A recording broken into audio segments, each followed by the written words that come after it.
What's up, guys? This is Coach Alex Van Houten on the Faithful Fitness Podcast. Thank you so much for joining me today, and I'm so excited about the conversation I get to have today with Mr. Phil Thompson. Phil, how you doing, brother? Doing good. Thanks for having me. Yeah, thanks for joining me. With all of the things you have going on in life, it means a lot that we get to sit down for this hour as dads and as athletes and talk about faith and fitness. So I want to introduce you to my audience, and then I want to have a great conversation today with you. And so I'm going to read what you wrote for me for your bio, which I appreciate, by the way. This is probably one of the most humble bios I've gotten to read on Faithful Fitness. So here we go. And Phil says, "I'm just a dad that lives a life trying to inspire my kids to challenge themselves and to live a healthy lifestyle. Amen. I grew up in a small town in Southwest Pennsylvania, went to optometry school in Puerto Rico where I met my wife. After graduation, we moved back to her hometown in Kansas, just outside of Kansas City. I love the outdoors, fishing, hunting, and endurance sports. I started triathlon in my 20s after growing up mainly playing hockey until I had to have 3 knee surgeries throughout my high school years. Now triathlon and endurance sports has become a huge passion, and I love challenging myself with them." So cool, man. So cool. I got to ask, how does a hockey player end up in Kansas? It's not like Kansas isn't really big on hockey, are they? No, not at all. It's very few and far between with ice rinks around here, but that's where my wife grew up. That's where she wanted to live, and that's what brought me back to Kansas. I love it. I'm in Conway, Arkansas, because my wife is a Conway native. And so after we got married and started having kiddos, she's like, "Please bring me back home." I'm like, "You got it." Hey, yep. Got to do what they want. Yeah, I totally get it. Now, where'd you play hockey? I grew up in Southwest Pennsylvania, so a little town called Smithfield, and I actually played hockey out of Morgantown, West Virginia. Okay, I got you. But traveled all through Pennsylvania into Pittsburgh. We played all those teams growing up. So I think I started when I was 6 or 7 years old, and then I started having knee surgeries in high school. So that kind of brought that to an end. And then I started playing a little bit more in college after all the rehab and everything. Man, so we're going to be talking about triathlon, and for anybody watching or listening who doesn't know what that means, that is swimming, biking, and running. So triathlon requires knees. Yes. So what knee surgeries did you have to rehabilitate from? So I tore my medial patellofemoral ligament in both knees. So it's basically like at the same time? So growing up, my kneecap would pop out of place. So it would go like laterally to the outside of my knee, but it always came back. So I never got stuck. They said it was part hereditary, and then just once it did it a couple times, that ligament was so loose that it almost seemed like every hockey game I played, my kneecap would go out, but I was so used to it that I'd go sit on the bench for a couple minutes and come right back to playing. But finally, I think I had them in 9th, 10th, and 11th grade, if I'm correct, but I had my left one done, but since I was still growing, they couldn't fully repair it. They just tightened it up for the most part. And then I had my right one done, but then I had to go back and have my left one done because the first surgery didn't exactly work right. So those serve you well now because you got nice tight ligaments. Yeah, they're probably not 100%, but they do the job that they need to. Well, I'm a bit of a kinesiology nerd, and I know you went to school for optometry, so I imagine you had to study anatomy and stuff. But for our listeners, what that means is once upon a time, Phil did a lot of lateral movements in his sports, but triathlon is all sagittal. You go that way. You don't go laterally. If you do, something's gone wrong, right? But you go sagittal. Do you have any more knee issues nowadays? Not really.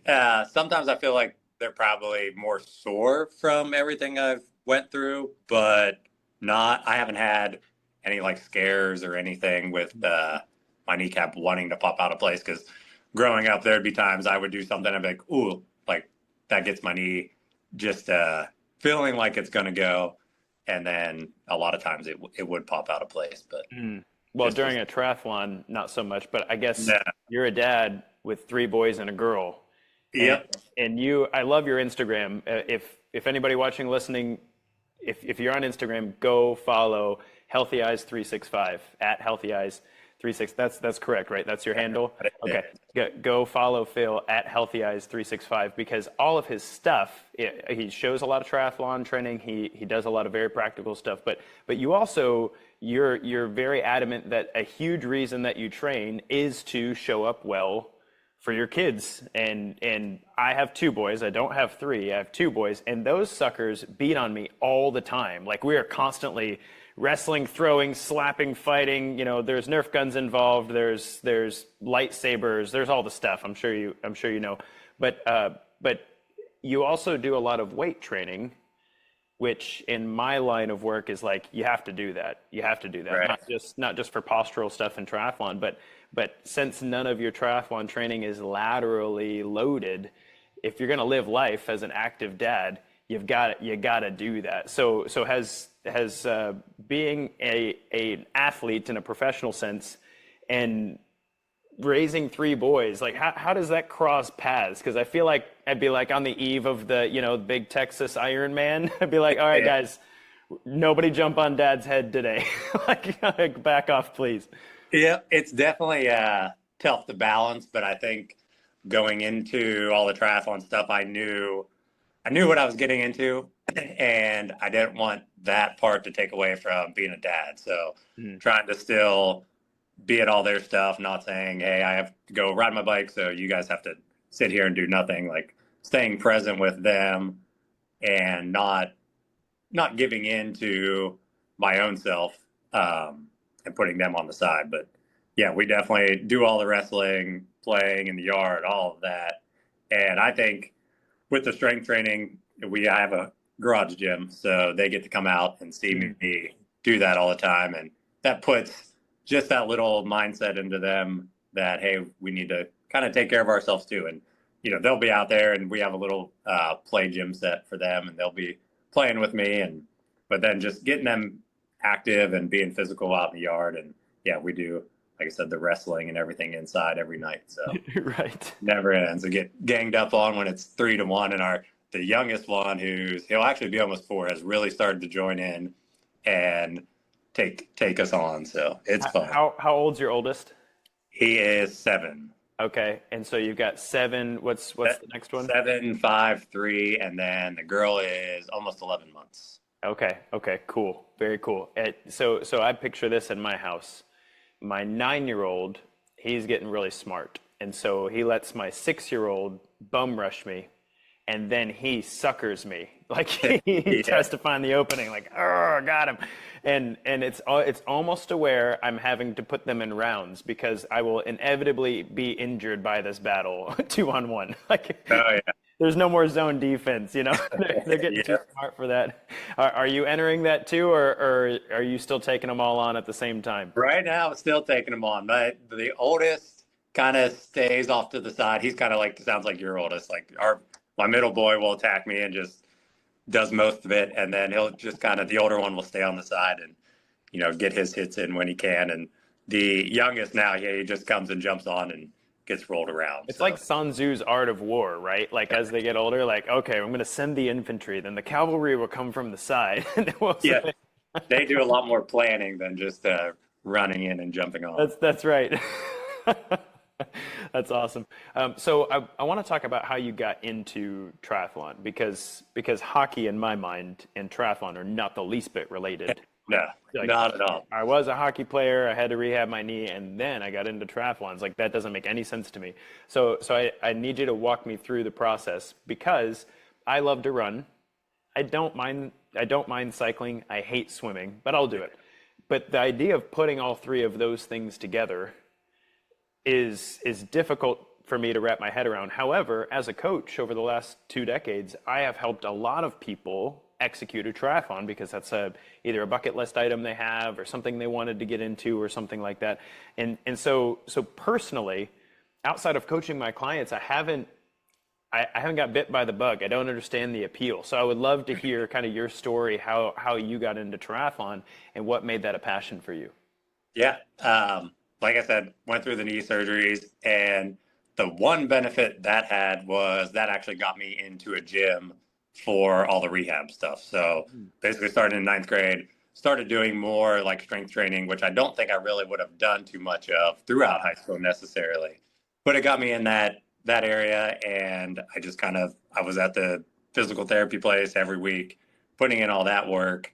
So that was my introduction to strength training. But then went to college, and in college, I did more running and strength training. But I've always liked running. I've never been a great runner, but something I've always liked to do. And then eventually, I had a friend that was like, "Hey, I'm going to do a triathlon." And at the time, this would have been 2010, so 2009 or 2010. Okay. I really had no idea what a triathlon was. I had to look it up, and I was like, "Oh, that kind of sounds cool." So I actually went and got a bike and started training a little bit, and then I think I did my first one in 2010 or 2011. It was just a little sprint triathlon, and that's how I started out in the sport. And it was just kind of all downhill or uphill from there. Was it love at first event? Like you did the event and we're like, this is awesome. Yeah, it was this swimming is always my weakest and has always been my weakest. So I got through the swim, and then the biking I enjoyed, and then just the trying to run. It was definitely a very eye-opening experience, because I think you think like, oh, I just got to run a 5K. Just got to run, yeah. Of biking and swimming, but yeah, I was like cramping up and everything. It was a very, very eye-opening experience, and just a good challenge. So it was, Yeah. I want to keep challenging myself, and so yeah, just started doing more and more. But it was always sprint and Olympic distance stuff, just around, basically all around like Western Pennsylvania. Mm. And then when I went to optometry school in Puerto Rico, that's when I probably did more races down there, because they have a little Puerto Rico triathlon series, and that was all Olympic distance racing, but super fun, and just kind of racing all the same people around the island all the time was a lot of fun. And then I did my first half Ironman in 2014, I believe. And that was the Puerto Rico 70.3. So that was only 4 years after your sprint triathlon that yeah, you got to the half Ironman. Wow. yeah. So I did that, and I always knew I wanted to do like a half Ironman, but I never knew like where it would go from there. But did that one, and then I feel like the longer stuff, like that addiction really started. And just learning to really push myself, but then also you do all this work. It's kind of nice to have an event that lasts 5-6 hours versus doing all this work and all of a sudden it's over in an hour. So Yeah. I think that knowing the work I needed to put in to get through those races is kind of what I get addicted to. Okay. Almost more than just the race itself. I always say like that race is the celebration of all the work you did prior. Mm-hmm. But yeah, so then I did that half Ironman, and I raced came back to Kansas and raced a bunch leading up until we had our first son in 2017. Okay. And then I did one more half Ironman after he was born, and then I took 4 years off. Yeah, it was like 4 years off until I was like, I always stayed in shape. I ran, I rode my bike, but didn't really race. Didn't like train for an event. Yeah. Yeah, I just kind of maintained everything in a way. And then I was like, I'm gonna sign up for a local sprint triathlon here, and I did that. And then I was talking to my wife, and she was, always has supported me. And I was like, hey, I'm just gonna do a full Ironman, and I just need to sign up for it. So it was like, no, I think it was October or November I did that sprint. And a couple weeks later, I signed up for Ironman Tulsa in 2023. So that was my first full Ironman, and the big addiction has really started since then. So started training for that one, and did a half leading up to it. And during that full Ironman, like I knew, like this is what I wanted to do. Like the longer event, it's not super high intensity, but it's a long day. It's a long day. Yeah. I might be wrong about this, but I think the Texas one you did recently, You did it in Yep. like 10 hours and 54 minutes or something like that. Texas was just 10:45 or 10:49. 10:49, 40. It was probably 45. It was probably 45. That I'm could have probably been right. transposing those. Sorry, I don't want to add 11 Yeah, minutes to your. yeah, Those were no, 11 that's hard-earned fine. minutes, man. But help my listeners understand the distances here, Yep. because when I hear Ironman, I go, holy cow, because I know what that entails. So a sprint triathlon is about how far? I know there's different distances depending on Yeah, I but want to say the sprints are usually like a 750-meter swim, and then the bike ride will range from 10 to 15 miles, and yeah, then it's depending on the usually course. a 5K run. And then a 5K run. Okay, so Yep. so to my listeners, understanding like we're talking about swimming about a half mile, we're biking 10 to 15 miles, and then we're running about a 5K. That's a sprint Yeah. triathlon. So when we do a triathlon, like an Olympic distance triathlon, Yep. what are those distances? That's a 1,500-meter swim, a 40-kilometer bike ride, which is like 24-ish miles, Mhm. and then a 10K.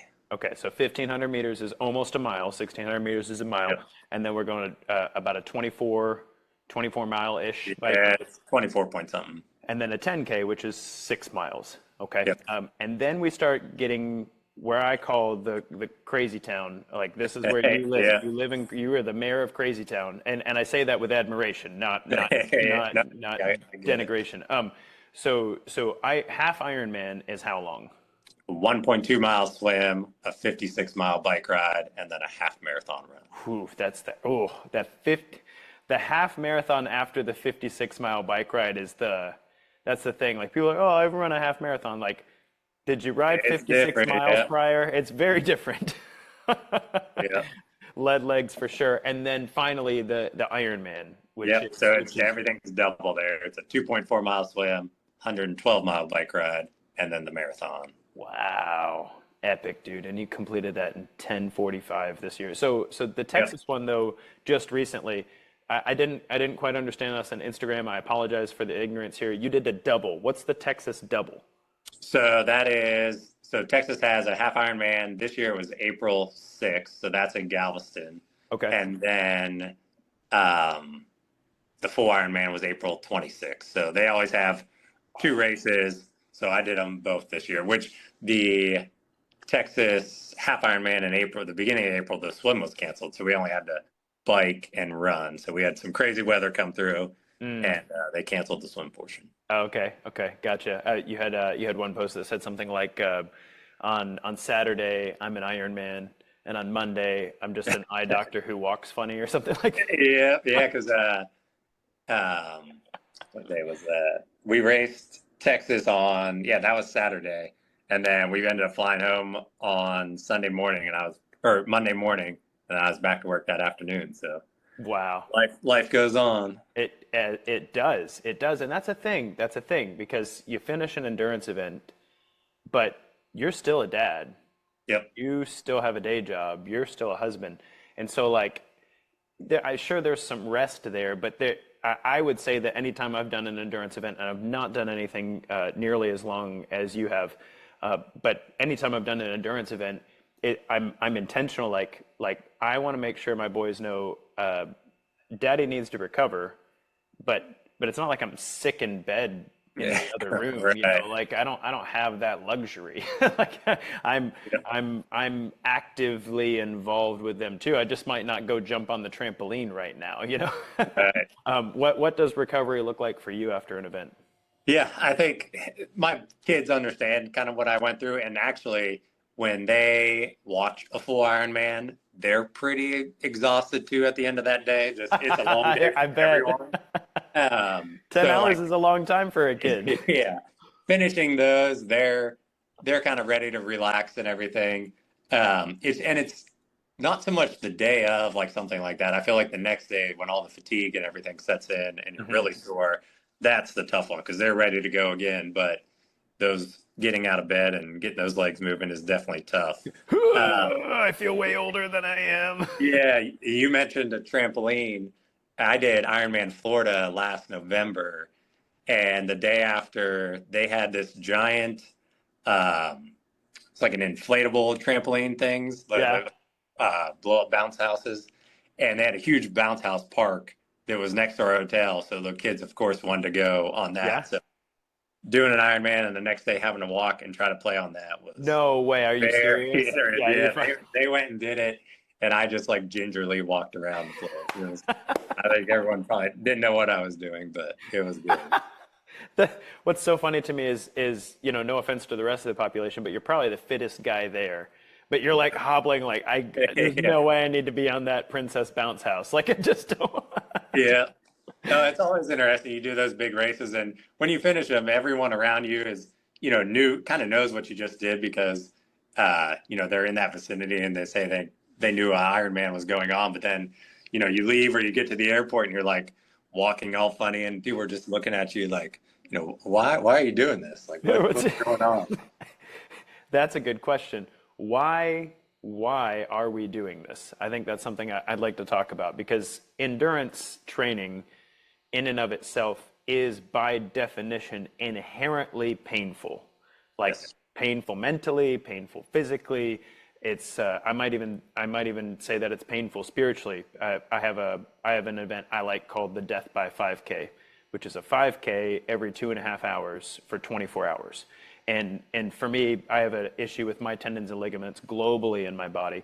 So a 5K is long enough that I can work hard, but not so long that because my muscles crap out of me, I'm really digging into my cartilage and joints and stuff. And but this is a brutal event. You go all the way into like 1 a.m., 2 a.m., 3 a.m. You're waking up and you're running and stuff. And it's so interesting. You get to a place, and I know you know this place because you've spent way more time in endurance training than I have.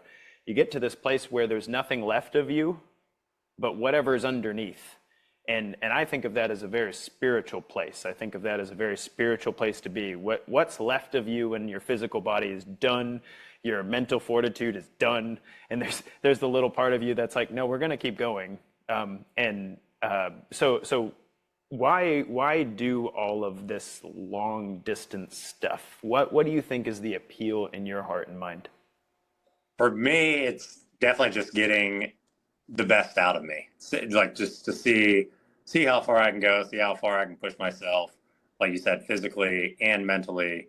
Um, and then just setting the exact example I want for my kids, just making sure they're living to their full potential. So, not being complacent and sitting on the sidelines, but getting involved and Mm-hmm. doing what they want and not trying to hold back because they don't think they can do it. Is just showing them, hey, this is what you can do.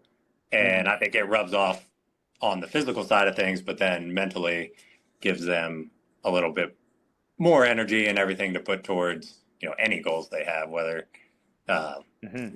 little things for them now in school or little their sports and everything. So Mm-hmm. Mm-hmm. Yeah, now I know you're a man of faith. I'm wearing a shirt that says grit on the front. On the back, it has a Bible verse from Galatians 6:9. This is where the Apostle Paul says, "Let us not grow weary of doing the right thing, for in the end we will reap the harvest if we do not give up." In my mind, that's endurance training. Like, because sometimes you're just like, don't give up. Like, I yeah, don't know why, yeah. I don't know how fast I'm going. I don't know where my next meal's coming from. I'm probably dehydrated.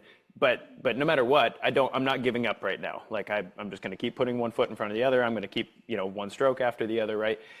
So in my mind, this is a very spiritual thing because what you're showing your kids is daddy might have to deal with a lot of different things, but daddy doesn't give up. And that's what endurance training is. There's a lot of other bells and whistles and nuts and bolts and training modalities and programs and all the stuff.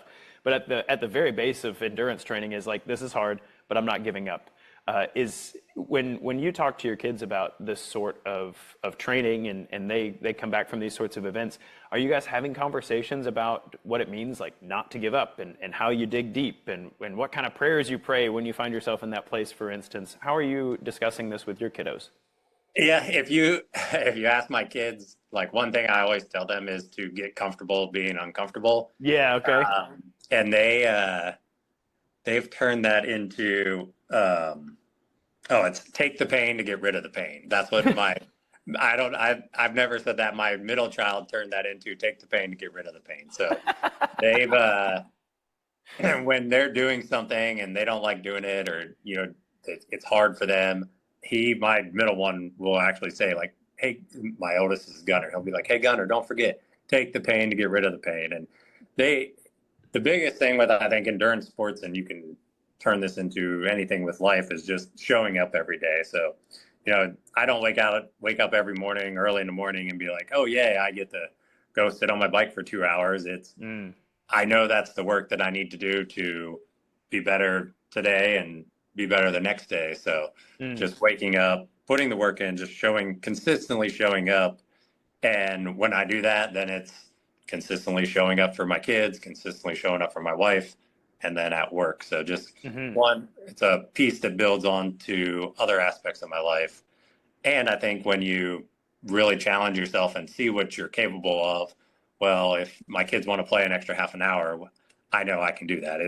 I did an Ironman, and that's a long day. But when you get home from work, and sometimes, it sounds great to sit on the couch, but your kids are relying on you. And I know by all the physical activity I do, I can manage to go and run around and play with them and show up for Yeah. them.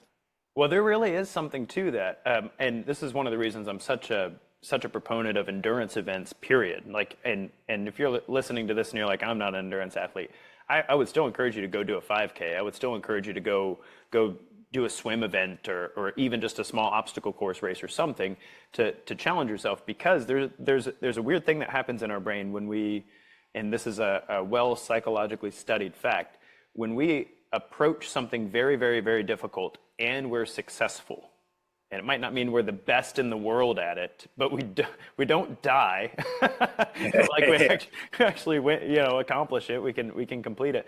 When we do that, what's weird is everything else in our life, that becomes a litmus test for everything else. It's like, is this an Ironman? No. Okay, well, I've done an Ironman, so like I can do this, and whatever this is.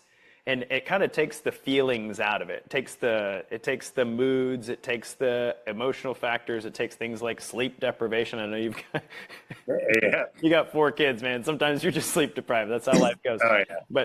But it takes all those things out of it, and it says, is this an Ironman? Yes or no? No, it's not an Ironman. Is an Ironman harder? Yes, it is. Okay, well then I can do this, but by proxy. And if I'm putting words in your mouth, correct me, but would you say that happens in your brain sometimes?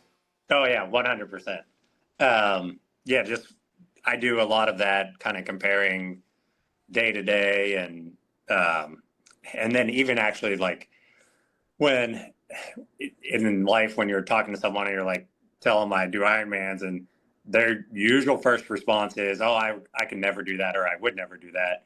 And I think when you make that choice, you automatically, like, mentally lose. So Yes. if you're going to say that, then you probably won't ever do one. But when someone comes to me and they say, oh, I heard about this crazy event, for me, I'm like, I could probably do that. Just Yeah. knowing that, maybe not tomorrow, but I know I could work to that and accomplish it. So That's it's right. definitely a big mental shift that you get from completing a lot of hard things and hard events that transfer over to your everyday life. There was a Greek philosopher, I don't know if it was Archilochus or Hippocrates, one of the two, it said that a young man owes it to himself to find out what his athletic potential is. And what he meant by that is that that's a thing that a man needs in his life. A man needs to know what he's actually capable of. I constantly find that people are made of sterner stuff than they know, but it's the knowing part. It's the process of conditioning, the process of programming, the process of consistently showing up and doing the work and stuff, and then accomplishing said goal and going like, wow, I can do that. I didn't think I could once upon a time, but now the proof's in the pudding. Now I can do that.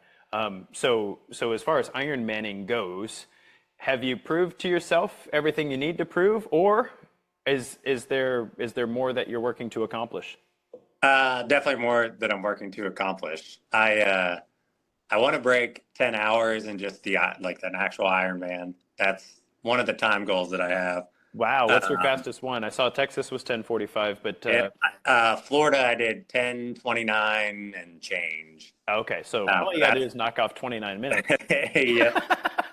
But in the long day, in the big scheme of things, it's like, well, you're going for 10 hours, like 29 minutes isn't that much to knock off. It's But a lot to knock off. yeah, it adds up. Just the little things. What in your mind, where's your biggest opportunity for improvement right now? Where you're going to shave off some of that time? Mainly the bike. Okay. I can definitely get a lot stronger on the bike. My bike's not bad, but for you're biking 112 miles. So if I could go from, a 5 hour and 30-minute bike to a 5 hour bike, then there's my Done. 30 That's all minutes. 29 minutes right there. Yeah. Yeah. So Gotcha. my marathon pace is pretty decent. Um, and my swim, I could definitely get faster on the swim, but it's a lot of work for marginal gains. Yeah, it's not as big of a time sink either, is it? Yeah. And I Yeah. don't like as much swimming as much as biking and running. That's right. Well, that's a big deal. That's a big deal for anybody listening. You might not be training for an Ironman, but when you look at my opportunities for improvement, you have to ask, where is my biggest ROI? Where's my biggest return on investment? And what do I like? Because that kind of matters. If you like to cycle more than you like to swim, then if I can cut 29 minutes off my cycle time by working my butt off doing something I like a little better than cutting 12 minutes off of the grind of swimming, right? Yeah. Then not only are you working to accomplish your goal, but you're also doing it in a way that's more enjoyable than it could have been if you picked Yeah. the wrong road. And if it's not enjoyable, many people won't do it. I know endurance people are weird. We'll go, that's kind of part of the package. This sucks. Like Yeah. I'm going to do it harder. um, Yeah. but now I did want to ask about nutrition, because an Ironman, half Ironman, I mean, even a triathlon, a lot of this has to do with getting enough fuel in the system that the whole system doesn't shut down. What are some of the practices that you've learned in endurance training that work well for you to fuel yourself for this sort of event? Yeah. So I would say by beginning of my triathlon career, I ate decent, but I just ate whatever and, tried to fuel as much as I could, but it wasn't really into that aspect of it as much. Hmm. Now I know for a fact that if I don't fuel throughout the day with, carbs and proteins and even some healthy fats, that maybe my training suffers, but it's more after my training that my energy levels are just extremely depleted. And Mm. that has been, I feel like, the biggest difference since I really got back into it, with being able to show up for my kids after training. Because before it would be, hey, I went on my ride my bike or I did a long run, and now I just want to sit on the couch the rest of the day. But as you know, you don't have that option anymore. So making sure I or fuel during everything and then properly afterwards with replenishing carbs, Mhm. proteins, and being able to still have that energy the rest of the day. But Mhm. yeah, it's especially if you look at racing, but then even training, trying to figure out how many carbs you can get in basically per hour to fuel and not get GI distress is one of the big things that it's an experiment. I can get in now, I'm at like 90 to 100 grams of carbs per hour, like on my bike. And Wow, that's that, impressive. that can sit pretty comfortable. And that has made a huge difference with just how I feel going into the run and then my running in general. So, Hmm. yeah, just prioritizing a lot of the healthy meals throughout the day. I eat really similar stuff every day, and so that makes it easy. Dinner is what we always change up, and that's mainly just because with the kids and everything. So, Hmm. but Gotcha. Now this is triathlon training at this level is a full-time job. I mean, maybe not actually 40 hours a week all the time, but it's pretty darn close sometimes. Um, yeah, how are you balancing your family, your work, and training in this way? How are you balancing that? Because many of the people that I work with, getting 30 minutes 5 days a week of training time is difficult. They'll say, hey, it's hard to find the time. It's like, I get it, but you don't have an option if you want to improve, if you want to become better conditioned, if you want healthier and a fitter lifestyle, if you want to deal with, in my mind, your removing your physical body from being an obstacle to your spiritual self. But however you want to think about that, many people will complain that they don't have the time, and yet yours is a basically a full-time job. So how are you balancing your training time with family and work? Yep, with my training schedule, so I do more like intensity work versus like the high volume, but my biggest weeks are like 15 to 18 hours. But Mm, that's, multiple weeks of training, so not just like a one and done week. mm, But the biggest thing is I don't really try to find time, or yeah, I don't really try to find time. I just make the time. So I know my kids wake up they're usually like 7:30, 8 o'clock. So as long as I can get the training in before that, then I'm good. So mm, I wake up at it's either 4:30 or 5 every morning and then get going with my training. So whatever I mm, have to do that day, get that done. So I can almost have 2 hours of solid training throughout the week. And then I can go a little bit later on the weekends, um, knowing my wife will help out definitely in the mornings there. mhm, But mhm. just really trying to prioritize that time. So everyone just kind of tries to find time in their day. And I think you need to sit down and say, hey, I'm actually going to wake up at 5 o'clock and get this done. And even if Mm. you do 30 minutes a day, but then that 30 minutes, you might be able to say, you know what, I don't need that much time after that before my kids wake up or I have to get to work. So that 30 minutes turns into an hour. And, if you can get an hour of work in every day, that's plenty. So, That's right. So uh, so I imagine you're going to bed pretty early too. I wish. Yeah, I probably average like 10 o'clock is my bedtime. Okay. Our kids go to bed at like 9:30, depending on how that bedtime process goes. Uh-huh. Um, and then, yeah, me and my wife will get to bed. But yeah, I definitely run less sleep than I'd like to, but that's, that's my goal or my choice, I guess. So Mm-hmm. Mm-hmm. just Um, trying to balance everything. yeah, yeah. Well, sometimes it's like you're juggling flaming fire pins in Yeah. the air, or at least that's what it feels like to me. Yep, definitely. Being a dad, running a business, training myself, all is like, don't let any of them fall. Yep. What was it? There's a comedian because you guys have your youngest is 11 months, correct? Yep. There's a comedian, I think it's Gaffigan. I think he said it this way. He was like, people were asking me, what's it like having 4 kids? And he's like, imagine you're drowning in the middle of the ocean, and then somebody hands you a baby. Yeah, that's good. I haven't heard that one. It's That's pretty, really it's pretty good. But your wife, kudos to her. I don't know her, but high five, Chica. You're crushing it. She joins you for workouts pretty frequently as well, correct? Like yeah. I saw one of your Instagram things. It was like, hey, date night, and she's over there doing like single leg presses Yeah. next to the car in the garage.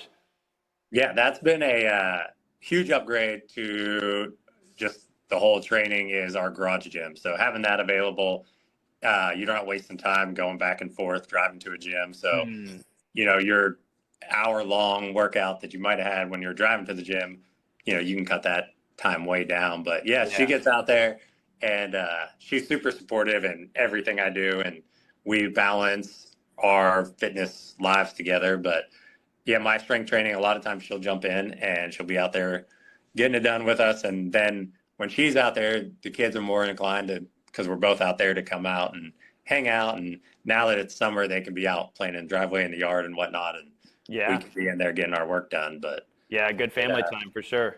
yeah, it's a lot of fun. Just that garage gym, we've had a lot of time together in there. It's a cool thing to have. Cool Yeah. place to share time together, I guess. Yeah, no, I personally, I mean, you see it behind me. Yeah. I love having a gym space for myself because, if I go to a commercial gym, my boys they're not old enough to be on the fitness floor. Man, I get it, the insurance liability, and I've seen some yahoos do some weird stuff in the gym. I don't need my 9-year-old getting crushed, right? But Yeah. in our space, they're doing pull-ups, they're doing push-ups. My 6-year-old likes to build little obstacle courses and jump around and stuff. I just have to make sure when I'm doing dumbbell snatches, he doesn't fly by. Hey, buddy, Yeah. daddy's doing snatches, move. But that time, what's so cool about that is I didn't grow up like that. I did not grow up with fitness being a normal thing. In fact, as I grew up, I was the weird fitness guy in my family. You know, I made time to run, I made time to lift, and people in my family are like, that's just weird. But I love this for my children, that it's just normal to go work out. It's just normal to go run a mile. It's just normal to go, like, it's normal to do these things. That's a family activity. And I love knowing that that's just going to be normal for them in their life, that they have the opportunity to do that. Is that something that you're seeing in your household and that you're actively pursuing? Oh yeah, definitely. I'll talk to people and they see my kids in there and you'll get some people judging like, oh, they shouldn't be in around the gym. But even if they're in there just watching me, they know that, hey, when I grow up, that's probably what I'm going to do. They want to have that as part of their life. But even outside of the gym is you'll talk to people and they're like, oh, well, my kid just wants to sit inside on the couch all day and, not do this, not go outside, not play baseball. But all it takes sometimes is if your kids are doing that is for you to actually go outside, have a baseball, start throwing it up and down. They're not going to sit there and look out the window and be like, hey, my dad's out there throwing a baseball to himself.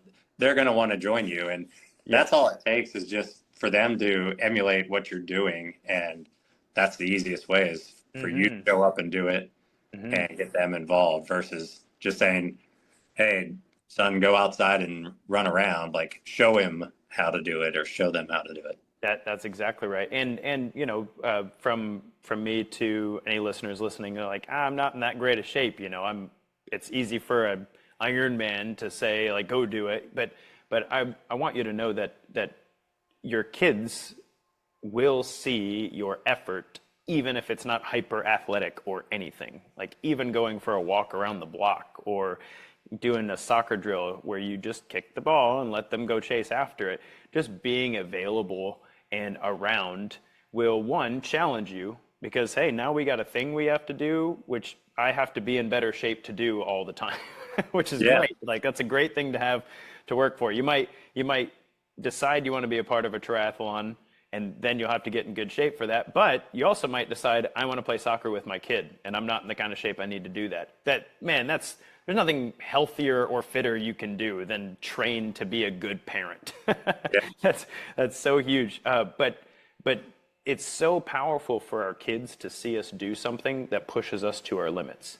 And so I admire what you do and that your kids are with you to see you, because it's not like dad's smiling through the whole Ironman, No, they definitely, especially my oldest, he's the one that gets it the most. He's 7, so he kind of understands it the most. But when they see me really pushing and towards the end of those races, he's told me he's like got scared and, not sure of, what's going on. And I did a last man standing, kind of similar to your death by 5K. It's Mm. the 4 miles every hour. And when I started running into the night, they went back to the hotel to sleep. And I guess when they were leaving, he got really worried because he knew I was I was struggling. Whatever, we were 50 You were miles in already at that. smoked. Yeah. Yeah, we were 50 miles in at that point, and then they're just leaving me to be out there in the dark by myself. Well, with other racers, but he gets it the most of, man, it's the effort that you're putting in and how to show that up for himself. And they started doing triathlons, and so he Mm. gets to participate in it and kind of compare what he's doing to me to Oh, some he degree gets now. to do at 7. They have a triathlon for 7-year-olds. Yep, they have like really really small ones for even smaller kids. Mm.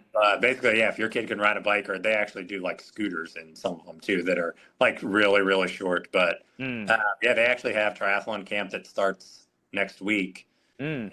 Uh, yeah, they do them here. I think his, as like 6 and 7 year olds, it's either a 25-yard or 50-yard swim, like a 3 mile bike, and usually a mile run. How cool. That's so cool. That's Yeah, so he loves cool. it. Well, Pennsylvania might have hockey, but Kansas, I think you guys are leading on the endurance front, man, if you keep It's that up. fun. That's awesome. So in recently in my death by 5K, my 9-year-old came and he caught me. he's a natural born endurance athlete. This kid is going to be a monster. He has no idea yet.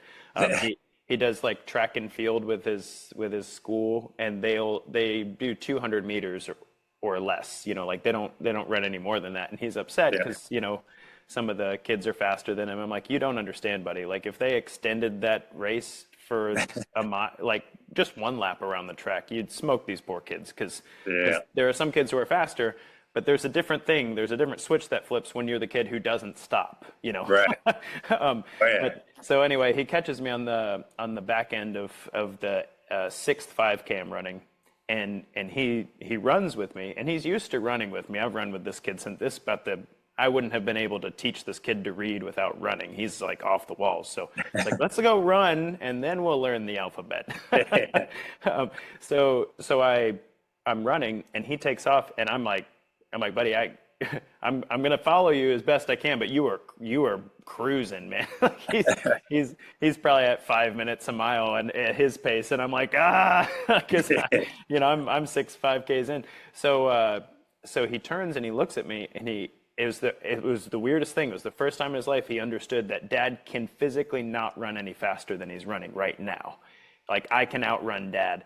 And it was so weird. He backed up a little bit and then ran with me and he goes, "Are you doing okay?" That was like my 9-year-old checking on me. Yeah. I'm good, man. This is a great pace. You keep running. I'll just follow you. And I had there's such a cool feeling, such a cool vision watching that. It's not yet, but someday this young man is going to beat me. Not yet, but someday this young man is going to beat me. And I wasn't even mad about it. I was like, that's so cool. Like I promise I'll give him a run for his money. I'll make him work for as long as you can. That's right. But I saw in that moment the opportunity to pass this on to him, that he was doing this, and I'd never gotten to run a event with my son. So that was a lot of fun for him to join me for a second. When you train, do your kids take off around the block with you? Do they get in the pool with you? How often do you get to do stuff like that? So a lot of my like shorter, easier runs, or even if it's not even short, if I just have to do an easy run, there's a lot of times they'll either run with me. My oldest will sometimes run with me if I'm running slow enough. But a lot of times they'll jump on their bikes. So we live like outside kind of like little rural area, so they can get on the road and I'll run on the road, and you know, we might go and do a out and back full mile. And then if I need to keep running, I will, but then they'll get off their bikes or That's cool. just kind of go with me. But that's been a big thing, just getting them on their bikes and they can run and I can run and they can ride. And then they're there experiencing it with you. And it's been good just teaching them how, like with the endurance sports, is like, you know, you don't need to get out there and sprint as fast as you can. Like there's something to, you know, just taking it slower and like pacing yourself. So yeah, we had some good lessons out there. That's good. I did a color run with my oldest recently. The community put it on and stuff, and all the kids. There was probably about 300 or 400 kids around here who'd gotten on the line, and a couple other parents. And my son's in 4th grade, and so a lot of the 5th and 6th graders in this area were up on the line, and they were gonna smoke us, man. He was like, these guys are gonna run so fast. It was a 2-mile run, okay, and so I said to him, I was like, let them get out in front, and then we just won't slow down. And to him, that was crazy town. Didn't make any sense. Right? So then they take off, and they're probably like 300 yards ahead of us, about a half mile into this race. And then we passed one, and I said, see, like we can speed up if we want, but I'll stay with you. I'll let you pace me, but we're just not gonna slow down. And so by the 1st mile, we had gotten all the way to the front runner, and this poor kid was dying. He was like, and he looks at us and he goes, "How are you still running?" And like I patted him. I said, "Hey, good run, buddy." And my son looks at me and he goes, "What's wrong with these people?" and I said, "Buddy, there's just a difference between endurance and sprinting. And endurance, you pace yourself, you get some good breath, and you just don't stop. You can speed up if you want to, but you don't get to stop." I said, "It looks like your friends don't understand that yet. But that kind of brings me to this faith question. In our devotional, we identify four disciplines: integrity, grit, growth, and awe, that are biblically grounded. And the idea being that if we can biblically ground our fitness practice, then we won't go the way of vanity in the world, which is like, I'm going to be the best Ironman triathlete so that everybody thinks I'm awesome, which I know obviously isn't your forte. But you can see where, especially in the Instagram fitness world, vanity is a well, it's pervasive. But grit is the discipline that teaches us how to endure and keep going when we want to quit. We would have stopped a while ago. And that's not exactly a natural thing in the world. It's not like, not many people have grit because it's difficult to cultivate. So I'd like to ask, I asked walking into this conversation, what role faith plays in your role and in your life. We can talk about the grit thing in a second, but in your household, when you are teaching these lessons, when you are being a good dad to your kids and stuff, what role does faith play in your fitness practice and in your parenting? Yeah, I think it comes down to like teaching them like the reason, and giving them the opportunities to be able to do whatever they want. So I always kind of tell them, like, knowing, if I'm not there, but someone has your back, they have that faith to continue and keep going, if that makes sense. Yeah, 100%. That's the psalmist said that the Lord is my strength, and it is by the Lord's power that I'm able to do X, Y, Z thing. And that's I think I love that about endurance training, because at some point where you're in the event, there is that place where whether you fueled yourself well or not, whether your pace is great or not, whether you're in a good headspace or not, there is that space where you're not enough. Yeah. And you have to know, like, who do I depend on at that point? And for me, and it sounds like for you, but I don't want to speak for you. For me, that's God. That's where I find myself praying. Teach me to go a little further. Help be there. Be my strength.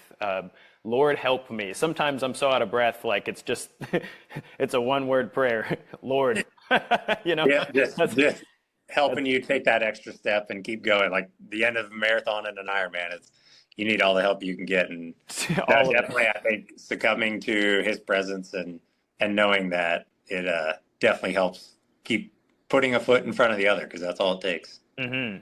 Now, I understand that you coach individuals who are interested in doing a triathlon. In fact, you say this, which might sound weird to them, but if I can do it, you can do it. That's what you're always saying. Like, if I can do it, you can do it. I wanted to give you an opportunity to address those individuals now who've listened to this and go, all right, I'll try a triathlon, but I have no idea where to start. How would you advise them to get started, and how would they get connected to you for coaching if that's something they wanted to do? Yep. So I started coaching after having just a ton of people through Instagram reach out, for tips and everything. So finally started coaching this year. If you're interested in that, just reach out through Instagram. That's the easiest way.